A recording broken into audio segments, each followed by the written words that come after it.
सदियों पहले की बात है। दमिश्क के एक वीरान इलाके में एक बूढ़ी औरत और अपनी बेटी के साथ रहती थी।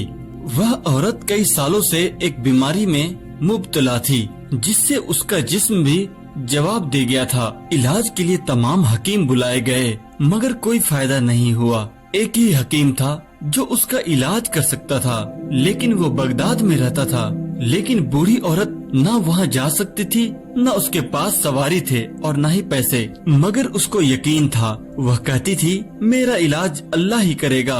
अगर मेरा रब चाहे तो वो हकीम खुद मेरे दरवाजे पर आ जाएगा। दिन गुजरते रहे, मोहल्ले वालों से मदद मांगी, मगर सबने मुंह फेर लिया। वह औरत और अपनी बेटी के साथ फाके काटती रही, दर्द सहती रही, लेकिन अल्लाह की रहमत से उम्मीद नहीं छोड़ी। लेकिन एक रात आधी रात के वक्त दरवाजा खटका।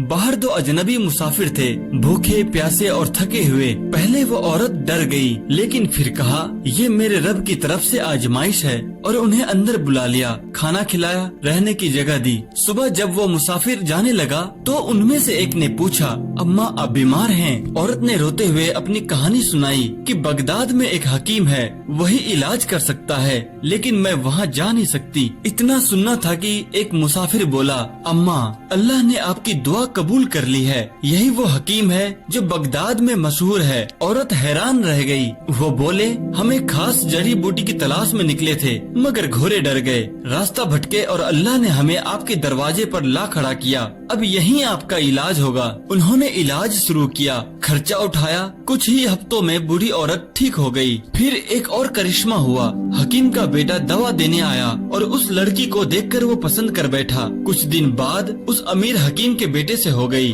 अब वो औरत बगदाद में सुकून की जिंदगी जीती रही और अपनी बेटी से रोज कहती, बेटी अल्लाह पर यकीन रखो, जो तुम नहीं कर सकते वो अल्लाह कर सकता है। वो जो चाहे करे, जैसा चाहे कर सकता है। सच्चा यकीन और सब्र अल्लाह को बहुत पसंद है। कभी भी हालात से मायूस मत हो। वालिदैन की खिदमत का सिला इस दुनिया में भी और आखिरत में भी देखने को मिलता है।